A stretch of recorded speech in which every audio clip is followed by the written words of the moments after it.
A car ferry heads back across the English Channel. We'd had a good day out and we were looking forward to having a new adventure on the ship on the way home. Just outside the harbor, disaster strikes. Water absolutely plowed in. Just hit me like a bulldozer. Everyday heroes scramble to the scene. People inside the ship screaming and shouting, crying. It's absolute chaos and confusion. Worst part of it, happening to see the children floating in the water. The investigation reveals a deadly miscalculation. We did have to scratch our heads at how on earth this vessel sank. She should have been able to make it across the channel. Speed was all important and safety was not. It was all madness, really.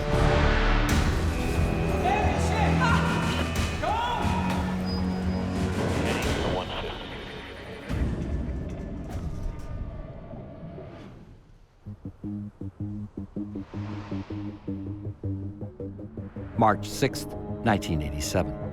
Zeebrugge Harbor, Belgium. Tankers, container ships, and ferries all converge at this busy European port, a vital hub for shipping and transportation. Roger that. We've begun loading, Captain. Excellent. Thank you. As daylight begins to fade, the crew of the 132-meter ferry, the Herald of Free Enterprise, starts loading their massive ship. She was a very modern and very efficient roll-on, roll-off ferry. She was designed both for speed and for volume. So-called ro-ro ferries, like the Herald, let cars and trucks drive straight through the ship. Ramps at the front and back help loading and unloading happen as quickly as possible. The speed saves time, and time is money in the ferry business. The time pressures can be quite exacting. In order to achieve optimum efficiency, you've got to get cargo on board as quickly as possible. It's an unrelenting pace for crew members like Assistant Boatswain Mark Stanley. Their workday started hours earlier in Dover, England. A crew will have an assistant boatswain responsible for directing the traffic into the proper places. You can get trailers, you can get lorries, you can get coaches, and then you can get cars and caravans. Keep it moving, keep it moving. The challenge is getting all that on board in a short time. The 8,000-ton ferry has 2 decks for loading vehicles. Also on board are duty-free shops, restaurants, cafeterias, and a lounge that shows movies. Keep it moving. The 160-kilometer trip across the English Channel should take about 4 hours. It's the last scheduled run of the day. This is a big ship. Let me just see if we've got... 16-year-old Gillian Baddeley and her family are returning home from a day trip to Belgium. There was a deal on in the Sun newspaper, and it was £1 to go to these different places via ferry. And wherever the trip was, that was where we would be taken. We'd had a good day out and we were looking forward to having a new adventure on the ship on the way home. Mark, you keep an eye on your brother. We got onto the ferry, all of the kids kind of departed. They all went their separate ways. So there were cinemas and restaurants and other things to keep us all entertained. Hold up, dear. All right, come on. No, not too many sweets, love. Thanks, Mum. OK, love. See you in a minute. Yeah.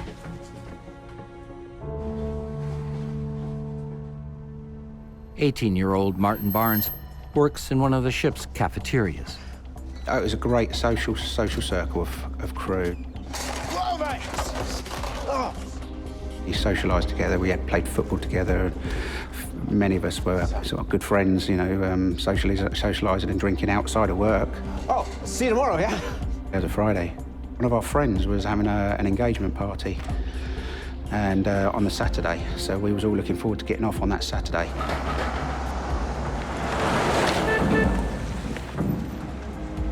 Trucker Larry O'Brien is heading back home to Ireland with a load of medical supplies. For transport drivers, using the cross-channel ferry is a routine part of the job. I'm sorry, mate, you're too late. Oh, no, please. I pulled in and the security man said, "You're too late." Please, my papers are done. Let me see your papers, please. But I was in transit. My load was signed from Germany direct to Ireland. So I had no customs to do, it was direct. Yeah, I've got a big lorry here. So he said, okay, go ahead, you're lucky. All right. Yes, your lucky day, mate. Oh, thank you. All right. So I drove straight down. Your man just beckoned me straight in on the boat, and I was the last to load. O'Brien's glad he got on board. He has a young daughter and a pregnant wife waiting for him at home. Crew to harbour stations. Crew to harbour stations. On my way.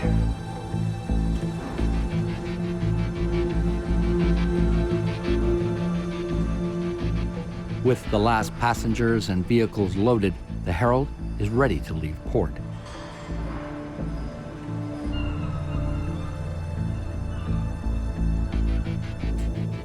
Okay. Take her out. Take her out. Tonight, the hustle of the crew pays off. The Herald of Free Enterprise departs just a few minutes behind schedule.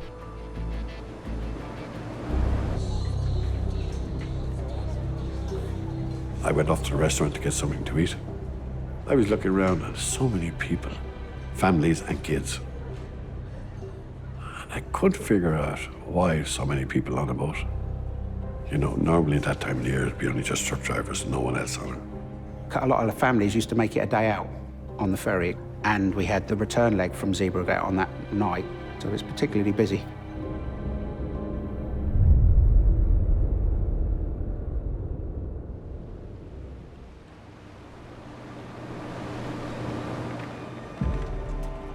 I decided to go outside and have a look at the view as we were leaving port, which was quite amazing.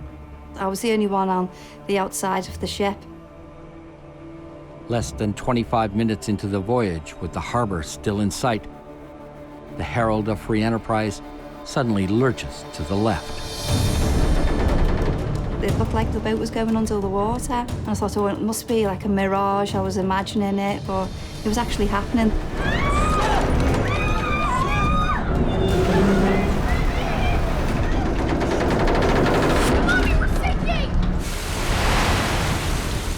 Below decks, where the vehicles are parked, more proof that something is horribly wrong.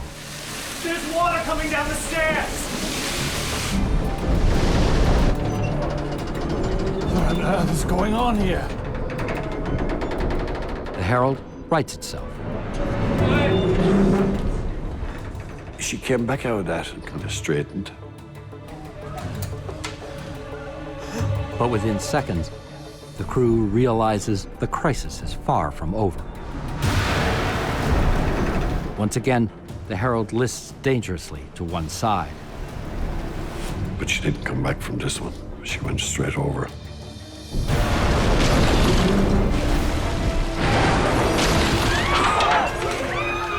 Happened so quickly.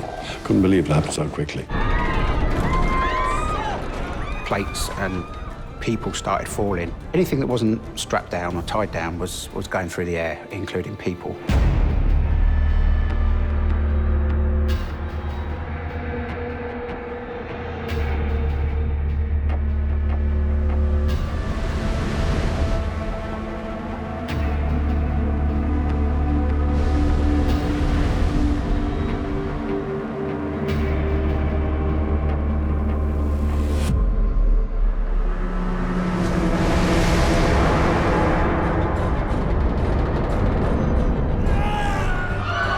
Didn't realise exactly what was happening. I fell against the window at the side of the ship.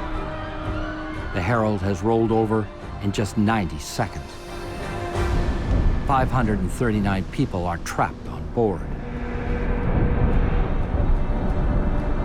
And the ice-cold seawater is about to make the terrifying situation much worse.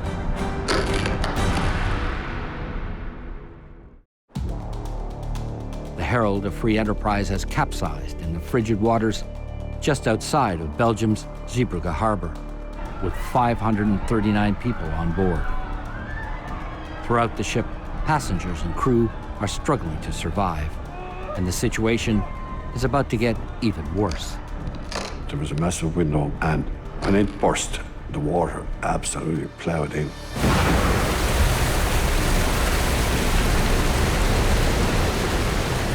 Porthole windows, exit doors, entry doors, up through decks, came in everywhere.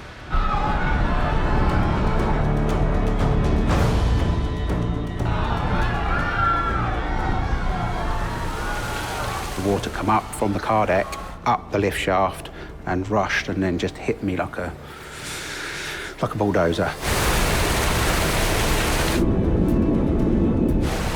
The area where I was, it completely underwater. The lights sort of started appearing as if I'd gone. I can remember thinking almost that was it, game over. I was still holding the table, and I said to myself, what am I doing here? There was only one way out, and that was up. Now, to go up, if you can imagine a ship is completely gone outside, to get up was going to be a problem. It felt like a nightmare. I just didn't know what was happening until I popped up out of the water. Then I suddenly thought, this is it, this is real. Gillian Badley was up on deck when she was knocked out. And when I woke on that, I realised the boat had capsized and I needed to get back into the ship to actually find my parents. And that's what I thought I had to do. I had to go back and find my parents. I realised I couldn't physically do it because the water was rising on the inside and it was getting higher and higher. And that's when I knew that I had to jump into the sea, otherwise I might have drowned on the actual ship. And I knew I had to fight for my life.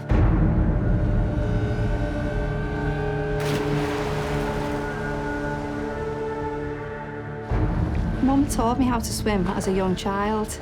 Otherwise, I would not have been able to save my own life that night.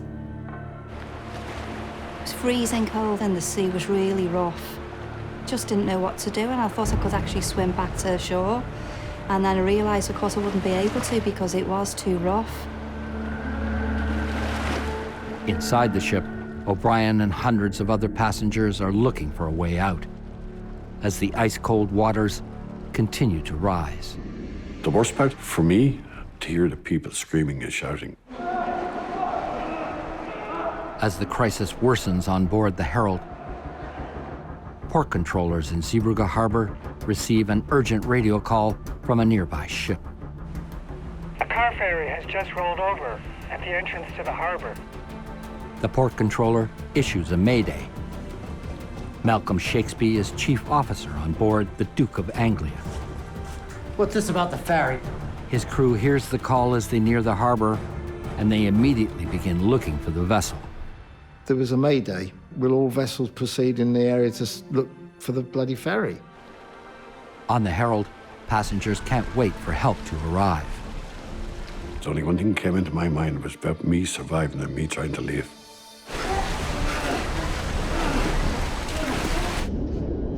I found a hose reel, a fire hose reel, and I threw it up to get it around the chair.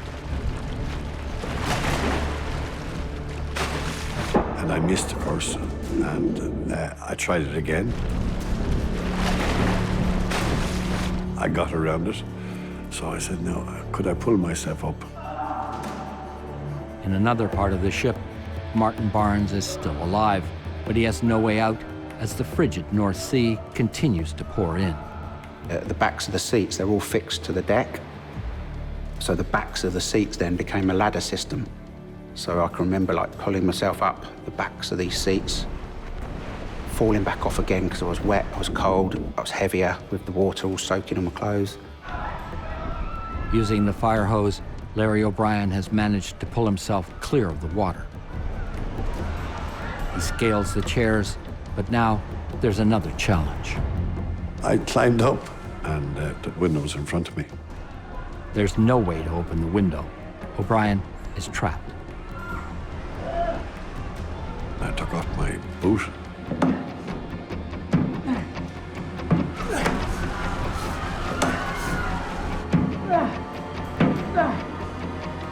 I kept beating with the boot and eventually broke out of it.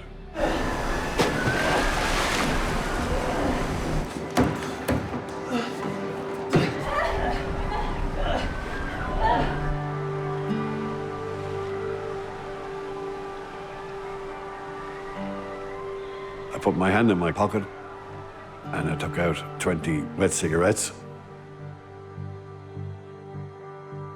So we weren't going to have a smoke. I said, I have to get someone's attention. So I took out my cigarette lighter out of my pocket and I started flicking it like this, lighting to see could the ship that was 2 or 3 miles away see me doing this to get their attention. That was only a moment of panic. That didn't happen. With more people still trapped inside the ferry, O'Brien gets to work. So I got this big rope and I threw it back down. People started coming up. Go on, put them in line, all right? On the Duke of Anglia, Malcolm Shakespeare and the crew swing into action. All right. But the waters are too shallow for the ship to get close enough to the capsized ferry. You can't steam around here because of the banks. Come on, boys, let's move it. We launched the lifeboat and off we went in the dark. I mean, when I think about it, it was all madness, really. Gillian Baddeley is struggling to stay above the water in the cold North Sea. She thought getting away from the Herald was the right decision. Now, she's not so sure. I looked back at the ship and I could see how it was capsized onto one side, and it was really almost surreal. It was such a rough night that night. The sea was battling against me. It was so cold. I lost the feeling in my legs with hypothermia coming in. Inside the Herald, hundreds of passengers are still trapped. Time is running out as the freezing water starts to take its toll. Suddenly, the darkness is pierced by the flashlights of the rescuers.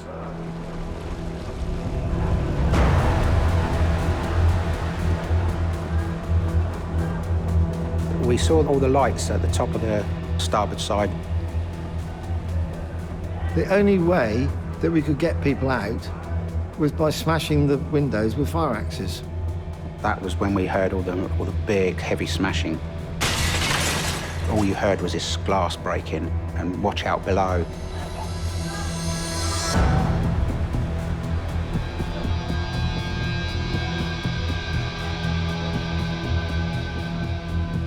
There's people inside the ship still screaming and shouting. I mean, you know, it's absolute chaos and confusion. We saw the ropes coming down in a loop type thing. They were shouting, put it under your arms. Come on! Grip onto the rope, like so, and then we'll lift. And I can remember looking up, and they were just saying, obviously, hold on, we're pulling.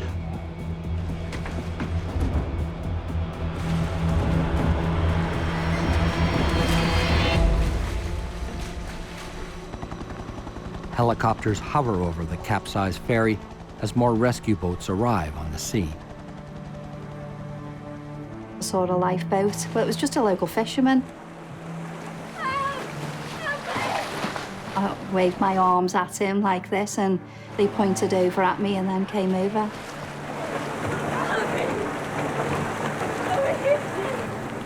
And pulled me up on the boat.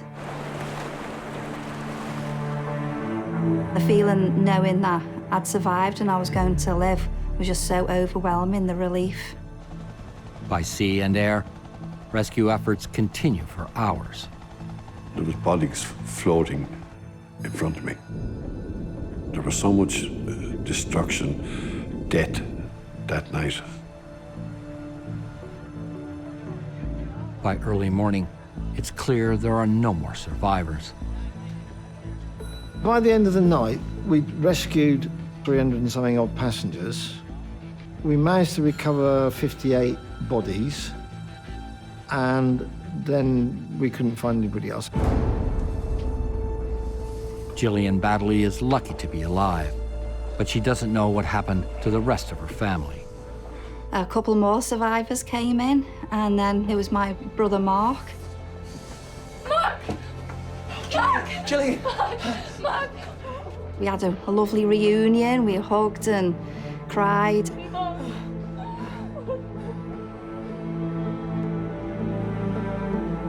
Gillian's other stepbrother, Colin, also survives. Oh, excuse me. I'm Gillian Badley. Mark Badley and our brother Colin. We're looking for our parents. Oh, and Uncle David. The lady from the Red Cross came over with like a clipboard in her hand and saw our names on the list, and she looked up at us and said, "You do know that your parents are dead, don't you?" And that was how the news got broke to us.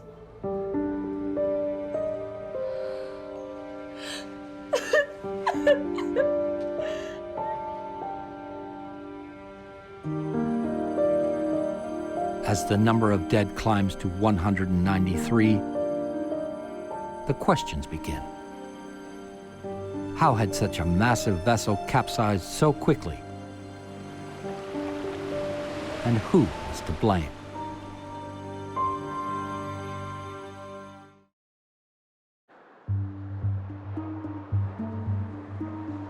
The accident that killed 193 on the Herald of Free Enterprise is Britain's worst maritime disaster in decades. From the beginning, the nation is riveted. There are conflicting reports of what happened. One account says it hit the harbour wall, another that it ran onto a sandbank. The government orders a formal investigation. David Steele is a lawyer and senior member of the team. It was such an astonishingly awful disaster which caught the attention of the British people. How could it have happened? We examine the theories that will now be investigated. Prime Minister has flown to the scene and... Gentlemen,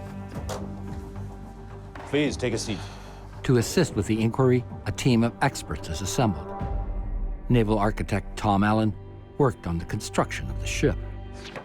At the time the Herald of Free Enterprise was built, she was one of 3 sisters. They were going to be the biggest and the fastest ships going across from Dover to Calais. How had this state-of-the-art ship come to such a tragic end? The Herald remains beached just outside the harbor, a painful reminder of the terrifying night it sank. It was quite remarkable to see this pretty big ship lying on its beam ends with half the hull above the water. The position of the Herald allows investigators to check for obvious damage to the ship's starboard hull. Your first thought would be that it was a collision. And it is a very busy route. If the Herald had collided with another vessel, it might explain the sudden dramatic tilt passengers and crew experienced.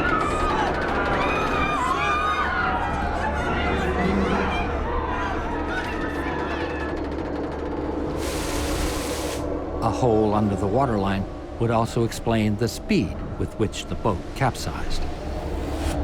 But from their vantage point, investigators can't see anything like that. When they get to the front of the boat, however, they see something troubling. The huge 5-meter bow doors are wide open. You could see all around the ship and you could see that the doors were open. So that was the surprise. As investigators interview eyewitnesses, they learn that the doors at the front of the ship weren't closed when the Herald sailed out of Zeebrugge. The ship should not have sailed with those doors open. As a ship is moving forward, she builds up a wave at the forward end of the ship.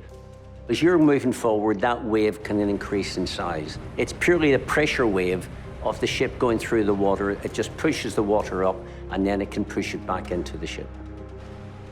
But ferries like the Herald are designed to keep water out, even if the doors are open. In harbor, there's normally 2.5 meters between the ship's deck and the waterline. It's called the freeboard, and it's kept ships safe in the past. There was another example of a vessel that actually sailed with the doors open.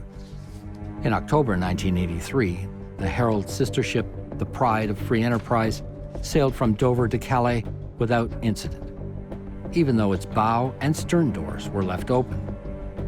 So she sailed across and nobody knew. But it could have been disastrous.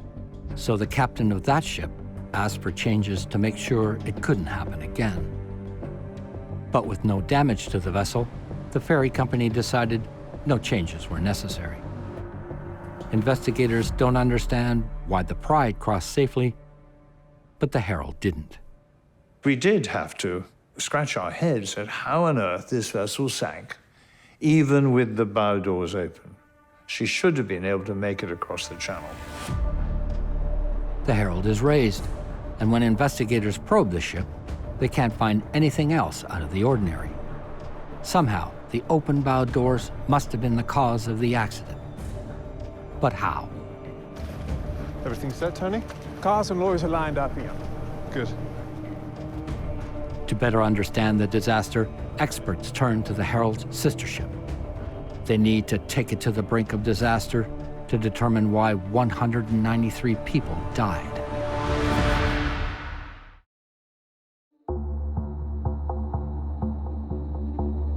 It's 2 months since the Herald of Free Enterprise capsized near Zeebrugge Harbor, killing 193. Are we close yet? Almost ready, yeah. To understand how, investigators replicate as closely as possible the last minutes of the doomed ship. They reenact the voyage using the Herald's sister ship, the Pride of Free Enterprise.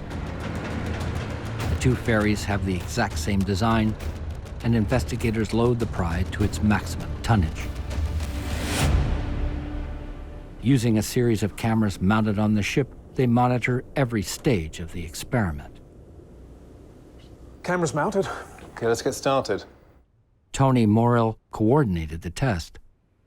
On board, we had devices to measure the power of the ship and speed. We had people tracking the ship from the shore. We wanted to take over the ship, if you like, and have a departure at the same tide of conditions and the same time of day as the Herald left Zeebrugge. Okay, we're ready. Okay. The only crucial difference, this time the bow doors are closed. The investigators are most interested in the freeboard, the distance from the waterline to the car deck. How had the harbor waters leapt 3 meters onto the Herald? First, they turn their attention to the loading process at Zeebrugge. How are the ballast tanks? Number 14, 268 tons. Tank 3 is at 42 tons, sir. Very good. While the Herald is designed to be loaded on 2 levels at the same time, Zeebrugge Harbor only has a single loading ramp. The procedure was to use the same ramp for loading the lower deck and the higher deck. And the only way to actually facilitate this was to ballast the bow down so that the ramp could touch onto the top deck and then loading could proceed. Before the Herald left harbor, the crew began the 2-hour-long process of emptying the tanks. But it was still carrying tons of ballast at the time of the accident. For the test, investigators make sure the Pride of Free Enterprise has a similar amount on board. Ballast 14 and 3 at 260 tons. What's the freeboard? That'll bring the bow down 0.5 meter. Did the extra ballast cause the flooding of the car decks?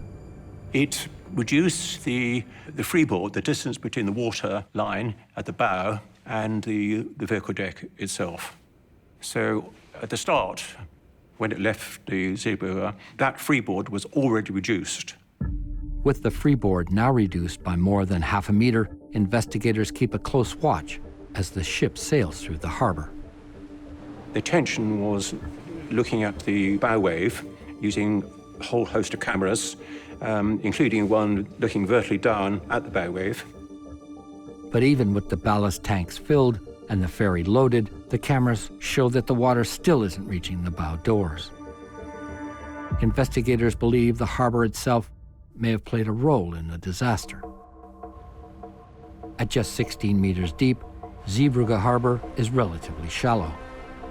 The Pride's hull sinks almost 6 meters into it. As it leaves Zeebrugge, the narrow gap between the hull and the harbor floor pulls the ship even deeper. Because of the restricted amount of water beneath the keel and the seabed, the water speeds up, and that has a consequence of allowing the ship to sink. It's called the squat effect, and it drops the bow another 0.5 meter into the water. But even as the ship sails through the shallow harbor, investigators still can't get the water onto the bow deck. It's still a reasonable, even though small freeboard. Captain, can we take it to full speed, please?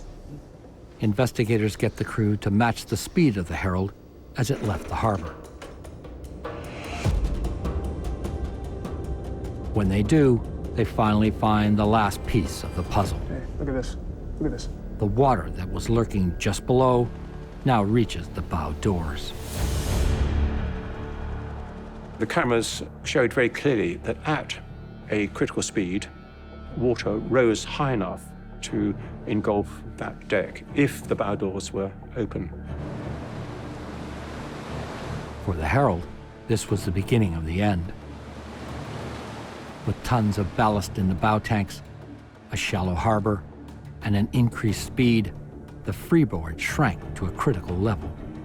The rate of flow of water coming in was 40 tons a second in the first 15 seconds. Once the water came in, it had free access onto the car deck. So it would have made its way around all of the freight that was on board. Then the vessel would capsize within 1 minute. Within 1 minute. I mean, so this was drastic stuff. One reason the Herald went over so quickly was the design of the ship itself. Like most ro-ro ferries, its car decks weren't built with dividing bulkheads. If there's any flooding, it can spread rapidly. The extreme movement of water across a deck is called the free surface effect, and it can be deadly. If you take a normal tray and you put water in it, now while you're holding it, the water is still. You move slightly, all the water moves to one end. Now, if you can imagine on a ship which is 50 meters wide, and you have a meter of water, then as you heel to one side, it's the weight of the water is moving. That is what's called free surface. It's actually a movement of weight from one side of the ship to the other as the ship heels. That movement of weight was what caused the ship to tilt and right itself the first time. But if the weight gets too great, the inherent stability in the ship will not hold it and she will heel over. You're talking about a couple of thousand tons of water, which is actually moving from one side of the ship to the other, and that has a big impact. It takes just seconds for the Herald to capsize. The open bow doors led to the flooding of the Herald and to the death of 193 people. But who was responsible for closing the ship's bow doors? And why hadn't they?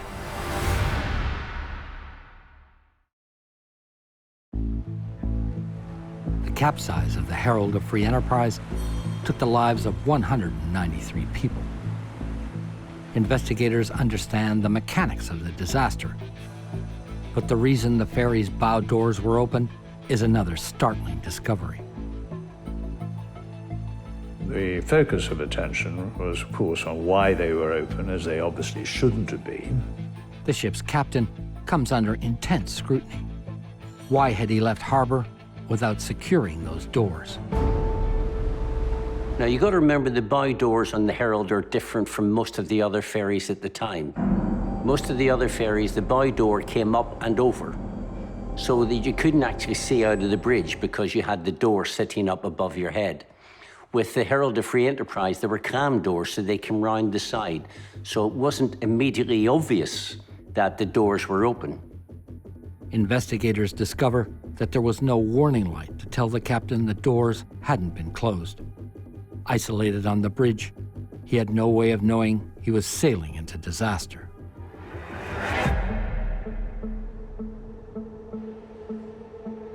An inquiry is assembled to get answers. The central witness is the ship's captain, David Lurie. But he was badly injured in the disaster, and his memory is unclear. How did you travel with the bow doors open? I really don't remember. I'd assumed it was impossible. Take her out. Take her out. What Lurie can say is that no one told him there was a problem. One of the things which we found during the investigation was that they operate a negative reporting system. Now, with a negative reporting system, the captain assumes that everything's okay unless somebody tells him that it's wrong. One of the things we had to instigate after was to have a positive reporting system, so that the chief officer or the officer on the deck has to confirm to the bridge, right, the doors are closed and you can now sail. The inquiry learns that the captain didn't ensure the bow doors were closed before departure. What about his chief officer? Leslie Sable, Chief Officer, Herald of Free Enterprise. It's Sable's job to oversee the loading and unloading of the ship. Keep it moving, keep it moving. When Sable tells his story, investigators make an unsettling discovery. I failed to stay at the controls that operated the bow doors. Crew to harbour stations. Crew to harbour stations. On my way. Just minutes before the Herald's scheduled departure time, Sable leaves the loading deck, even though the bow doors are still open.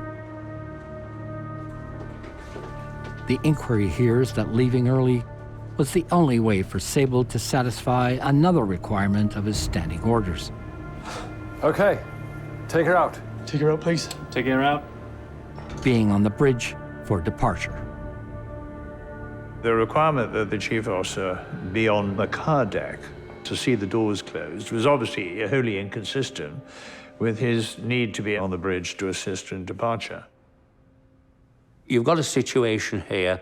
The officer is pulled between ensuring safety down on the car deck and actually safety up on the bridge. The inquiry learns that if the chief officer waited to confirm the bow doors were closed, departure would be delayed by several minutes. In fact, in a memo issued 7 months before the accident, the company that operated the ferry urged that it leave 15 minutes early, and that pressure be put on the first officer to ensure prompt departure. There's a lot of competition, so the pressure to get on with it is fully understandable. But what hadn't been thought through was that the more you put pressure on A to do something, when he's expected to be somewhere else at the same time, then you're asking for trouble. This memo was so shocking in that any manager would put it in writing that speed was all important and safety was not. The captain didn't notice anything irregular, and the chief officer was too busy to check. The inquiry hears from Assistant Boatswain Mark Stanley. The boatswain has many tasks, no doubt, but his primary task on departure from a port was to close the doors. Thank you for appearing here today. Did you close the bow doors? No. Mark Stanley admits that on March 6, 1987, he failed to do his job. The person responsible for closing the doors conceded that he hadn't done so. Time for tea? Sure. Mark Stanley admits he left his post for his break. His shift started hours earlier on the other side of the English Channel. Humans will make mistakes. However well disciplined, however well trained, they get tired. And tired humans can make mistakes. When Stanley returns to his cabin for tea, he falls asleep. Crew to harbour stations. Crew to harbour stations. It's a nap he won't wake up from until the ship capsizes. Stanley's testimony shocks Britain. The inquiry finds the bow doors were left open because a single crew member was asleep, and the Herald had no adequate backups to catch his mistake. There was no redundancy here. If one man failed, there was nobody there to step in.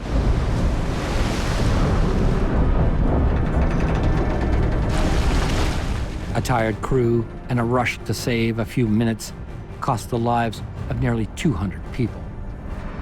It's a sobering wake-up call for ferry operators. Changes were required to prevent a disaster like this from ever happening again.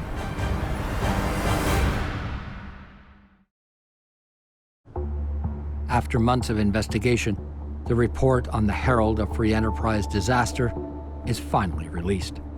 Members of the crew and ferry management are blamed.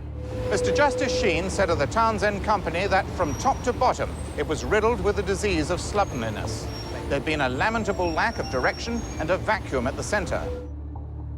Changes are made to the reporting system and the standing orders. But the report also calls for roll-on, roll-off ferries to be redesigned. We were looking at improving the survivability so that there was less an opportunity for this to happen again. There's one simple fix that would have prevented the tragedy. They could have put an indicator on board which showed that the doors were closed.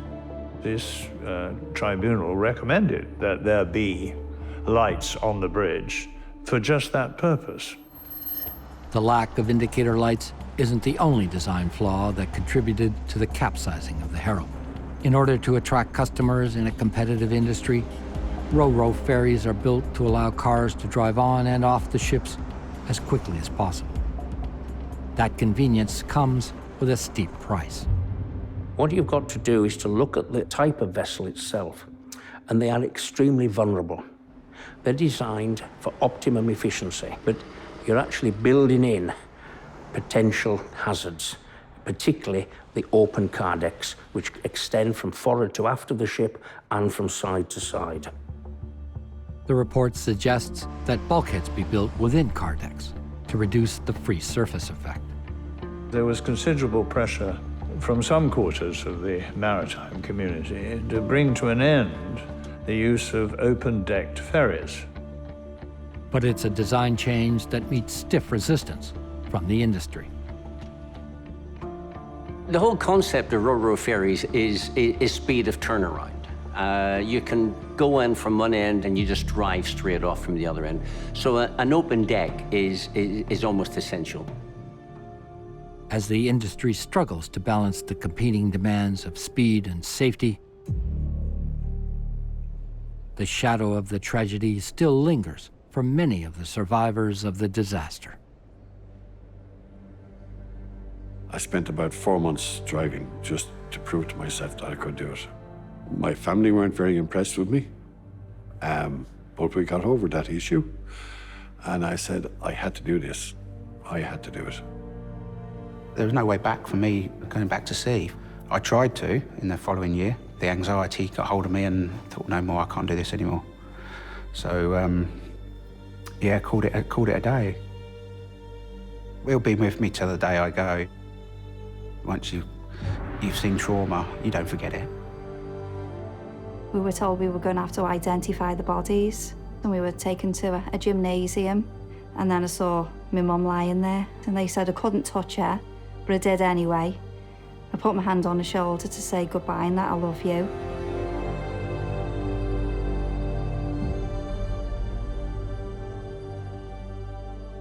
I suppose the worst part of it for me was happening to see the children floating in the water, you know, and that put me thinking of my little girl at home, you know, and how lucky I was that she was at home. Larry O'Brien helped save as many as 40 people that night. If not for him and the dozens of passengers and crew members that suddenly became rescuers, the disaster could have been far more deadly. There's great criticism about the crew of the Herald of Free Enterprise. No. The crew of the Herald of Free Enterprise went beyond the call of duty. Some of the crew lost their lives rescuing people, and that should never be forgotten. What I did, anyone else would do the same thing. You know, it's just the way it takes you. If I was back tomorrow morning, or this happened the next day, you don't know how you're going to react. You just don't know how you're going to react. It took me, I'd say, 2 years to be able to live again, to be able to live a normal day without not hurting and thinking about it all the time and how life could have been so different. See, I'd lost my whole family in the one day. I'd left as a child and then came back as an adult. And I knew my life was going to change forever. It would never be quite the same.